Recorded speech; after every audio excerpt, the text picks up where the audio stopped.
Welcome to Shielded, the podcast dedicated to helping Florida's first responders understand the laws that affect their work and their lives. We bring clear answers, practical tips, and stories to help you when you need it most. If you're a first responder in Florida, this is your playbook. Be sure to check out all of our resources at bicklerlaw.com. I'm your host, Paolo Longo, and I'm here with my partner, Jeff Bickler. At Bickler & Longo, this is what we do. Now let's get into it. Hey, everyone, and welcome back to Shielded. This is part 2 of our series on cancer and the fire service. I'm joined with my partner, as usual, Jeff Bickler, and our newest partner, Vinny Luzzi, who's litigating a lot of these cancer cases and going to provide us a lot of valuable insight. So the first episode, we talked about the new cancer statute, right? Dealing with occupational disease and the difficulties surrounding having to prove a claim for cancer and fire service just on old-fashioned, workers' comp. In 2019, we got our cancer statute, Florida Statute 112.1816. So we're going to spend some time today really digging into that. Welcome, guys. Thanks, Paul.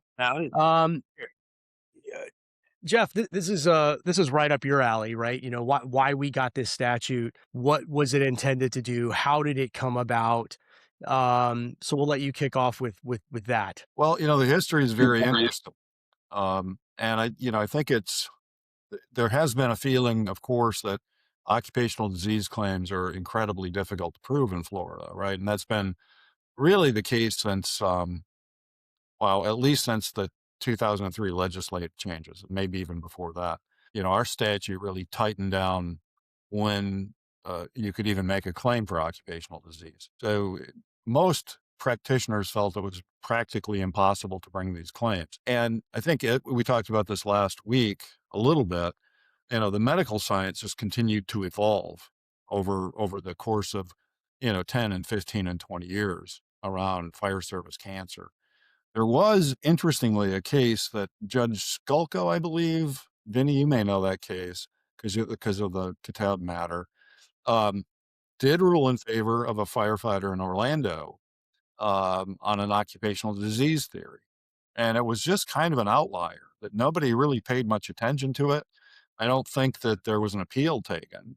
And so we just had a trial decision where the judge ruled in favor of a firefighter on occupational cancer theory. And that was kind of it. But, I've always thought that as the medical science evolved, there would be a path to recovery, or should be, for firefighters, given the prevalence of the current medical evidence and the research and all the studies that have been done. So as we were approaching getting this statute passed into law, there were a lot of different approaches that were taken over a period of probably 15 years. I remember back in, I think it was 2007, 2008, talking to Jim Brantley, who is a former firefighter himself. He was a labor leader with the firefighters, who went to law school and became a lawyer. And he was involved, in some of the initial attempts to get legislation passed. So, this was something that was, they were taking this on year after year after year, and not getting much traction with it. Let me just interrupt, Jeff, because you said something interesting earlier, and I don't want to let it go. When you said something like, we have to try these cases on the old occupational disease theory, what that means, to our listeners is if you're a firefighter and you get diagnosed with cancer, we would have had to basically identify a single fire that burned a single toxin or chemical that was that got into your body and caused a specific cancer, right? And Right. that's why everybody thought it was impossible, right? Yeah, well, sure. And that's getting into the weeds quite a bit on sort of the technical issues in these types of cases. And, my feeling on it has been from the beginning that we always had this avenue of showing occupational disease primarily through a higher incidence of the disease in the profession, right? Because that is really what has always been intended when you talk about occupational disease. And if you look at the history of our statute or even statutes in other states, it's always been where we want to protect these people that are in these industries where there's a higher incidence of a particular type of disease. And so that, that is really the intellectual foundation of the approach to these cases. But right, what I said about the 2003 statutory changes, how do you identify specifically what you were exposed to at a specific time, and how do you measure that? And all of these obstacles that our legislature put into place, right? And the fear among practitioners was that this was, it was a bridge too far, that there was no way to do this. And so nobody even tried, with the Right. exception of the one case that I'm talking about, right? And interestingly, I mean, this came up recently in a discussion I had with FPF's current general counsel. We were talking about, the pending legislation and these cases, and how are we doing this? Because we handled 100 cancer cases since this law went into effect, and the general consensus, even with their general counsel, was that these cases are not winnable as workers' compensation cases. Right. And I was kind of shocked actually to hear him say that. But, we don't believe that for a minute. We're out here fighting, and we're going to keep pressing on this issue, because there have been some changes in the statute.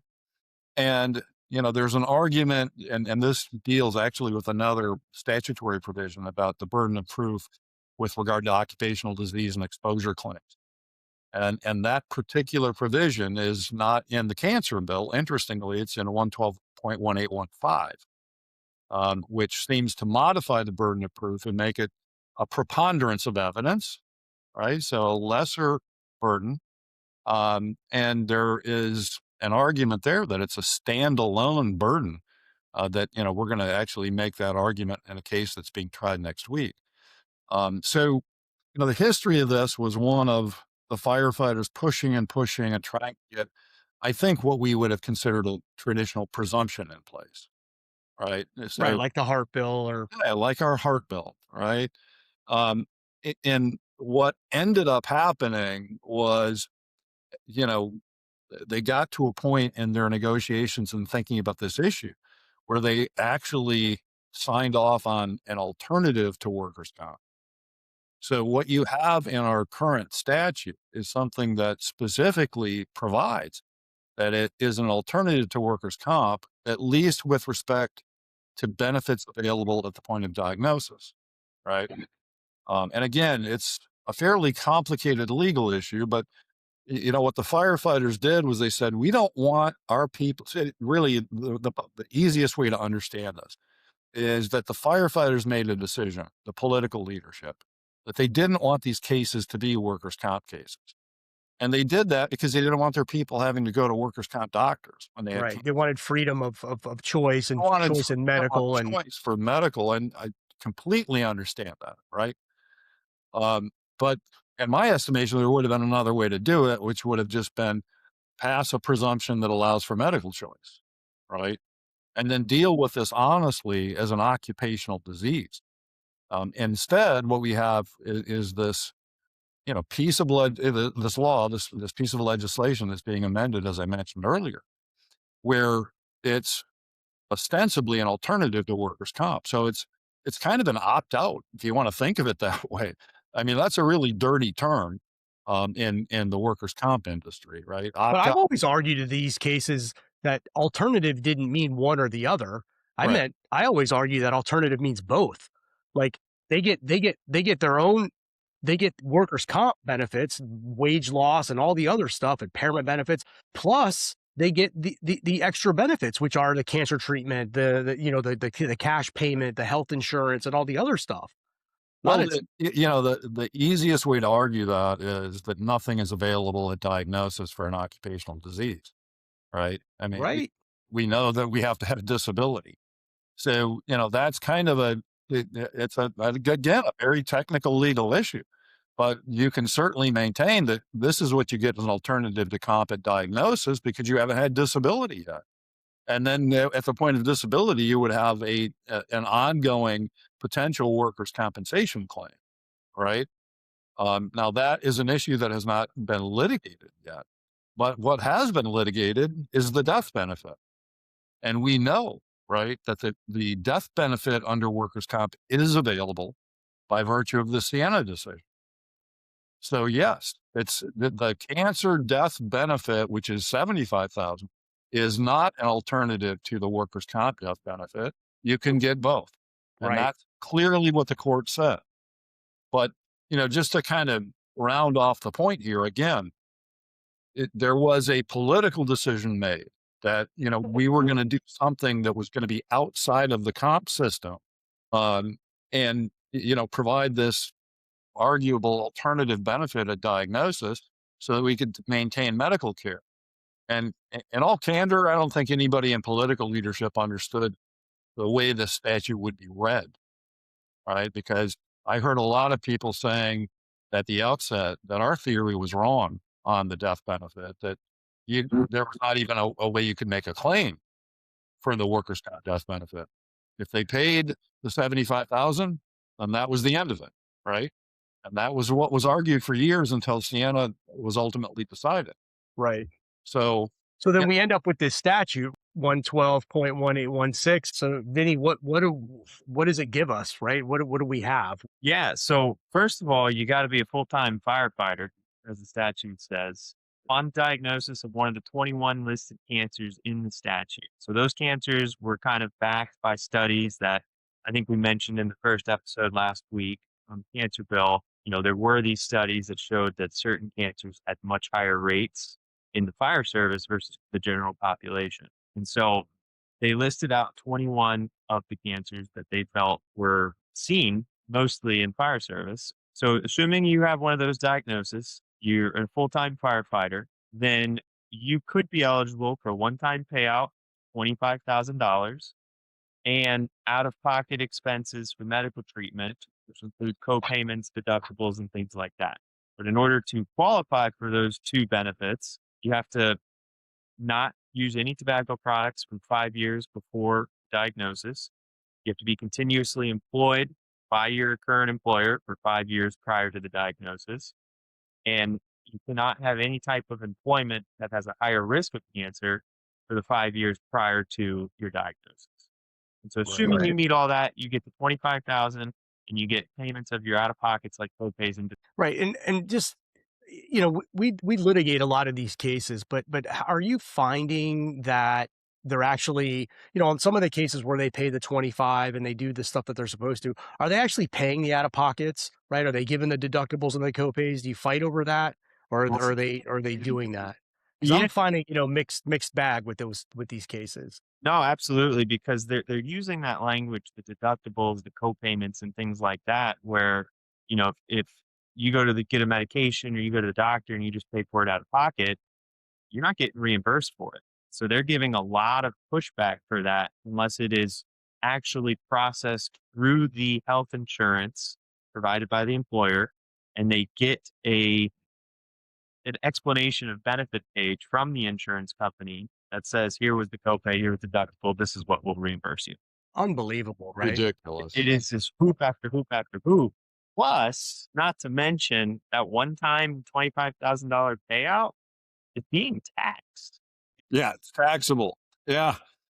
The workers' compensation benefits are not taxable. You're getting your 66 2/3% of your average weekly wage, and that's what you get under workers' comp. Probably go down that route a little bit more. But for the cancer bill, you get your $25,000. They're going to trim their 30% tax off of it as a 1099 employee, and then that's what you're left with. And sometimes they pull the taxes out, right? It's not like they just always write you a check for $25,000 and send you a 1099. I've had employers say, we're going to issue the $25,000 check less, the taxes, here's your $18,000. Well, here's even another horrible piece of this, right? The statute provides nothing for attorney's fees or costs for a prevailing party. Right. So if people come to us because they're not getting their benefits, then those claimants, unfortunately, are having to pay legal fees and costs to secure the $25,000. Right. I mean, it's ludicrous. And it's one of the things I pointed out a long time ago when they were considering this legislation. You have to have an enforcement mechanism here. Number one, who's got jurisdiction to hear these cases? Yeah, I mean, the statute doesn't even tell you where to file the claim, right? We file them in workers' comp court. The judge kicks us out and says, this isn't workers' comp. This is alternative to workers' comp. We Correct. go to circuit court, and the circuit court goes, this is occupational disease. This is workers' comp. Get your ass back in workers' comp court, right? Well, we've been filing as declaratory actions. Right. So you're fine. So it's like, the statute couldn't be more ambiguous. It's a mess, right? Sorry, Vinny, I didn't mean to interrupt. No. I agree. I agree completely, and that's the exact route that we've taken in the past, and we continue to take because there's still question marks out there. And when you talk about the circuit court, you're talking about attorney's fees, and you're talking about taxes and all this other stuff. A filing fee in circuit court isn't free. Getting deposition transcripts, getting costs and things like that, it's much more expensive than the workers' comp system. And so by the time that $25,000 gets paid, the attorney's fees get paid, the cost gets paid, the taxes get taken out, the firefighter might be left with like $12,000. Yeah, they get a Chick-fil-A gift card, a pat on the back. Yeah, and then an ongoing hassle with regard to recovering of these medical expenses, which is it's just unconscionable. I mean, honestly, because these guys, they see this cancer bill pass, they think they're entitled to these benefits, they're having to fight for them. It's just a completely upside down system right now. And I have also kind of seen the backside of how the insurance companies or how the counties are handling these claims. Some of the counties or the cities will handle it directly. Others will kind of farm it out to a third party insurance company to handle these types of claims. But every single county, every single city, every single third party administrator, they all have a different system for the firefighters to upload medical expenses like co-pays and deductibles and things like that. And I've seen a few of these, and I've uploaded a few of these. They're not easy to work around. No, the whole system is designed to discourage them from filing or attempting to file the claim, right?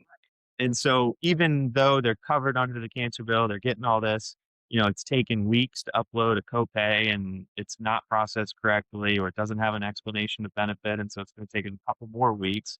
Then it takes a few more weeks to get the reimbursement check issued out. And it's like, that's an ongoing cycle, because when these guys are in cancer treatment, these guys or girls in cancer treatment, it is very, routine. It's weekly. You're checking in with the oncologist. You are going to visits very frequently.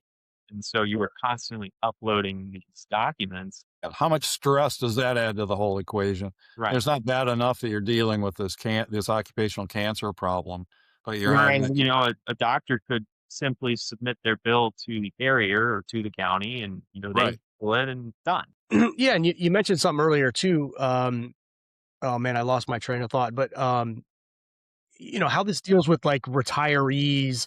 Well, that's the 10-year window post retirement, which didn't even talk about that. Right, but the statute says you got to be a firefighter, but what if you're retired? Then you're not a firefighter. Then right. So I mean, clearly, right. That's another part of the problem with the statute. That it's almost laughable. How can you be a firefighter and retire and take advantage of this in a 10-year window? I mean, it makes absolutely no sense. How could the legislation be drafted in that fashion? But it was, and so of course we've taken a position aggressively on behalf of the people that we represent, that if you're in that window, you're covered and you get the benefit. All right, Vinny, and I know you've been involved in some of those cases. Yeah, so that 10-year window provides retirees the same opportunity to get that $25,000 benefit plus the out-of-pocket copays and things like that if they maintain an employer-sponsored health insurance policy post-retirement and otherwise satisfied the requirements of the tobacco usage, the continuous employment and all that upon their retirement. If they retired 5 years ago, well, at that retirement date, they had to have 5 years no tobacco, 5 years with the employer, 5 years no other job with high cancer risk, diagnosed with a cancer. Okay, well, now you're going to get these benefits for 5 years because they're saying your 10-year window is only from retirement to 10 years. It's not. If you continue to pay your employer health insurance that you're paying the massive premium on, which a lot of people, once they retire, they go on their spouse's insurance or something like that. Or if they're older, they're on, Medicare or Social Security. and they're not paying for their health insurance anymore because they don't need it. And exactly. So what's the justification of that being in the bill originally? I mean, who cooked that up? Because it's been a problem and ridiculous from the outset. And I mean, honestly, Vinny, I think you may have handled some of these cases too. We took the position, even if they did let their health insurance go, we were still coming after them. For 25 grand. Okay, you're going to fight us over $25,000 because the Yeah. guy decided not to keep his health insurance. Fine. We'll file suit and we'll see you in court, right? Well, and Vinny, earlier you mentioned that some of these agencies get their own insurance to cover this, right? So the city's not out of pocket, right? So they buy an insurance policy, and then what's the insurance company do? I mean, they're going to deny these claims just as quick or even faster than the agencies are, right? Well, you didn't maintain your health insurance, or you didn't do this, or you retired 2 years ago. Deny, deny, deny, deny, deny. So we're dealing with, on one hand, an employer who says it's not my problem. Go deal with the insurance company. Sorry. And then the insurance company that's like, well, we're not paying this because, that's what insurance companies do, right? That's how they make money. They collect premiums and don't pay benefits, So Yeah. they're getting it from both sides. Sometimes it's even worse when the employer gets an insurance policy to cover it, thinking, oh, we'll just buy insurance. This will cover it. They'll pay the claim and everything will be fine. That's just another, wound, right? Yeah. And you were absolutely right kind of about when these guys are employed, their health insurance costs are relatively low for the most part. The employer's covering a large portion of it. They're paying maybe a couple $100 a month, whatever the case may be. Well, a vast majority of the time, what I see, once they retire, that couple $100 a month is now a couple $1,000 a month. Oh, yeah. And It's a sticker shock situation always. yeah. And so to be obligated by them, they're thinking, hey, well, now I've got to pay, $1,800 more than I was paying before. Like, I'm going to go find my own health insurance, or I'm going to get on my spouse's health insurance, which Right. makes complete sense. Right. We've actually have been successful in an argument that didn't make it to a jury or didn't make it to a judge, settled it beforehand to say, hey, my guy kept his health insurance for 1 year after he retired, but then dropped it to get on his spouse's insurance. Well, we said, hey, he maintained it after employment. He did maintain it. He qualifies for this bill. It doesn't say how long they have to. Doesn't say how long you have to maintain it, right? Yeah. Yeah. I mean, he doesn't say you got to maintain it till your diagnosis, right? Now, and I say, that was a rare case. It was the first one, the only one that we've had like that. I wouldn't suggest it if you're trying to get under the cancer bill, but I would say we were successful in that argument that didn't make it to a judicial order. Well, I should note that is one of the fixes that they're talking about in Tallahassee on the cancer bill amendment that is pending and moving through committee process right now. They're eliminating that requirement of maintaining the group health group health policy. And in my opinion, it never should have been in there to begin with. But it would be a good thing. That would be a good fix for the legislature. Right, but if you look at it, and maybe I'm just skeptical. Maybe I've just been fighting insurance companies too long, but it just seems to me that something like that in any kind of legislation is designed for nothing other than to discourage people from filing claims, right? Give a reason for denying the claim. Yeah, I mean, they know that most of these people, when they retire, they don't keep the insurance because they're living on a fixed income, right? If they're living on $5,000 or $6,000 a month in a pension, and they're going to spend $2,000 to keep their insurance, they're not going to do it, right? So, I mean, they go on Social Security. That's the other thing, right? So you come off of your group health, and now all of a sudden you're on Medicare, right? Oh, oops.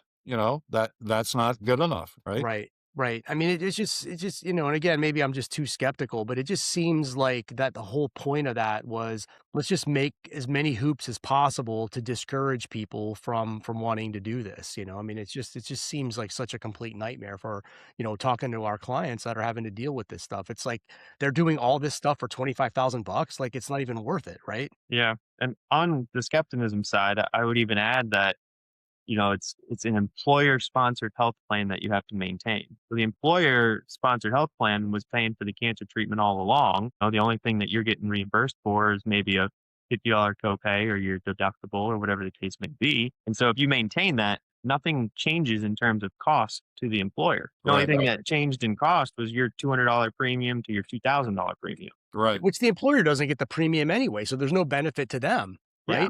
And a lot of times, staying on the health insurance doesn't really help the employer, right? Because if they're in a group trust or a health trust, somebody getting hundreds of thousands of dollars in cancer treatment and chemotherapy and things like that, that's going to raise the premiums That's for the gonna raise rest of the the people in premium the rates. group, right? 100%. So, 100%. so the employers, may have, and in some cases, definitely have, kind of shot themselves in the foot, because what they're doing is they're raising the premium rates for the rest of their pool by requiring these people to maintain that health insurance, especially the employer one, because, some of these South Florida, agencies that have the big health trusts, their premiums are based on what's paying out in medicine. So you get a bunch of retired firefighter guys getting hundreds of thousands of dollars in cancer treatment, chemotherapy. Then you get, a 25-year-old kid that comes in and, he's super healthy, right? His premium is going to be way higher because it's based on that whole group pool. Well, the health insurance trusts, I should note that they're very upset about this notion that they should be paying for occupational cancer, right? I mean, it's an occupational disease. It's a burden and an expense that should be borne by the employer. And let's not forget, I mean, the whole intent of legislation like this is really to encourage employers to acknowledge legal responsibility and then improve the workplace, improve the safety of the work environment, right? And until there is an acknowledgement of that, and that's why I think the work comp issue is so critical in this context, until there is real responsibility for these conditions through workers' comp as an occupational disease, employers are not going to take these cases seriously. They're just going to continue to do what they're doing. They're not going to improve the safety in the workplace because it costs them too much money on the budget, all the budget issues we always hear talked about. I mean, it's outrageous, but it's a reality as things stand right now, which gets us back to, okay, prove these cases being occupational disease cases, right? And it doesn't even address how preventable a lot of this stuff is, like you said, with the remediation that they could do with the second set of bunker gear and the cleaning and all the things that they could do, to prevent a lot of these cancers. And right? and not to mention, Paolo, like early screening and intervention, we could be much, much more aggressive about what we're doing to screen firefighters at earlier levels to make a diagnosis before we're talking, a stage 4 cancer. Right. And it's important, I think, for people, listening to this to know that our clients are not 70-year-old guys. No. Right. I mean, this is not just a bunch of old people that have spent 40 years in a fire. We're getting guys in their 30s with cancer. We're getting young people with severe cancer. I mean, some of our death cases, these are young people, right? Vinny represented a young woman, a beautiful young firefighter in Polk County that died of lung cancer. Even retirees, the way, fire and police is set up, you start early in your career, you do 25 years, you get your pension, you're still in your 50s. So even retirees diagnosed with cancer in their 50s is young. Right. But it's heartbreaking, when you see some of this stuff, these guys are 30, they're 35, 38 years old, and they're dying of cancer when, there could have been early screening, there could have been a lot of remediation that can be done and a lot of prevention. I mean, it's heartbreaking. And that's one important point too in the research and the medical research is that we're seeing these cancers diagnosed earlier in this population than what you would typically see. A great example is prostate cancer being diagnosed much earlier in firefighters than the traditional the regular population of men. Right. Well, so ultimately we get this statute, right? And, it sounds great. You didn't talk about the death benefits either. I mean, that's a whole. Yeah. All right. Well, Vinny, finish up. Sorry. We sometimes go down the rabbit hole, guys. Well, so we got down the rabbit hole a little we bit, want to kind of extend this. We can go down a rabbit hole another day, or we can kind of keep going down that rabbit hole. Well, let's finish talking about the benefits and everything since we're on the topic, and then we can, next time we can rant and rave, more about the inadequate. We'll wind Jeff up and let him go. It's for quite a while, so yeah, maybe just lay it out on the table, Vinny, what it provides, and then we'll come back and tee it up again for the next one. Yeah, so the cancer bill provides kind of benefits to two different sets of people, right? The firefighter, upon diagnosis, gets the benefits that we've talked about. There's also pension implications involved where the firefighter's cancer would be considered in line of duty if they meet that plan's definition of permanent and total disability. But the statute also provides benefits to beneficiaries who lose their spouse of a firefighter due to cancer. And so the cancer bill provides a $75,000 death benefit that kind of is pursuant to a different statutory scheme, but it is essentially saying that the firefighter had died from cancer that was contracted while he was engaged in the performance of his duties as a firefighter. And so the death part of it, the death benefit under the cancer bill, is actually, in my opinion, affirmatively saying that the cancer and the death were work related and were contracted while engaged in the duties and performance of his firefighting job functions. Correct. Yeah. Right. Something that the first part doesn't necessarily go into great detail about, I think the death benefit does. And so you have these three types of benefits. Upon diagnosis, firefighter gets the 25,000 and the treatment payments. They have their ability to get a disability pension, assuming they meet the definition of permanent and total disability. But then if that firefighter does lose their life due to the cancer, then the beneficiaries can step in and make a claim for this death benefit. Now, the interesting thing, and I think what maybe we'll go down the rabbit hole in next week, is that the death benefit says that this $75,000 is in addition to other types of benefits such as workers' compensation.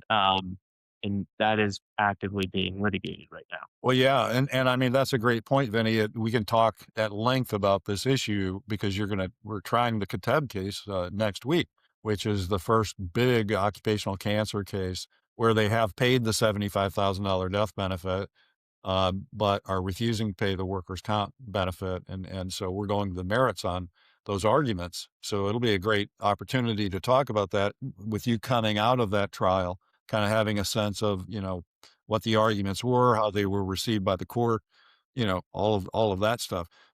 Interesting though, just to wrap it up, that the statute itself says firefighter who dies, right? And so some employers have tried to say if you're not actively employed as a firefighter, that you're not entitled to that death benefit, right? And Unreal. it makes absolutely no sense in reading the statute in its full, breadth and context, reading everything together. But it is a technical defense that some employers have raised. And we've been successful every time they've raised it in getting them to pay. But it is at least worth noting that issue, right? So that I think it will be a great opportunity. I can't wait, and I welcome the opportunity to talk to you more about Kateb, and certainly in the next hour that we're talking about this, we can get into that more. Yeah, and I mean, I think that's a perfect place to wrap it up. I mean, so the next episode we'll get the update from Vinny, right, on the trial, and then we'll fill in we'll try to fill in the gaps in the statute, right? What do we need? There's some pending legislation. We can certainly talk about that, right? I mean, what's in Tallahassee right now? What are they trying to fix? Why are they trying to fix it? And then how we sort of mesh these two, or can we blend them together, right? How successful have we been trying to get comp benefits on top of this? What's this alternative mean? I hate that word alternative. But so I mean, I think there's still a lot to talk about. So we'll have the next episode to deal with that. But in the meantime, guys, I appreciate your time and thank you, and love getting into this stuff with you. And so for all our listeners, if you found any of this helpful, please make sure to like and share, and check out the website. We've got a lot of information, bicklerlaw.com, and follow us on the socials at Bickler Law. So until next time, stay safe. We'll see you soon. Would we go? Thanks for listening to Shielded. At Bickler & Longo, this is what we do. We've represented thousands of first responders across the state of Florida. If you need assistance, don't wait. Please reach out. To learn more, head over to bicklerlaw.com or email us at info@bicklerlaw.com. You can also follow us on Facebook and Instagram at Bickler Law. And if you found today's episode to be helpful, please share it with a fellow first responder who might need to hear it. Until next time, stay safe, and thank you for all you do.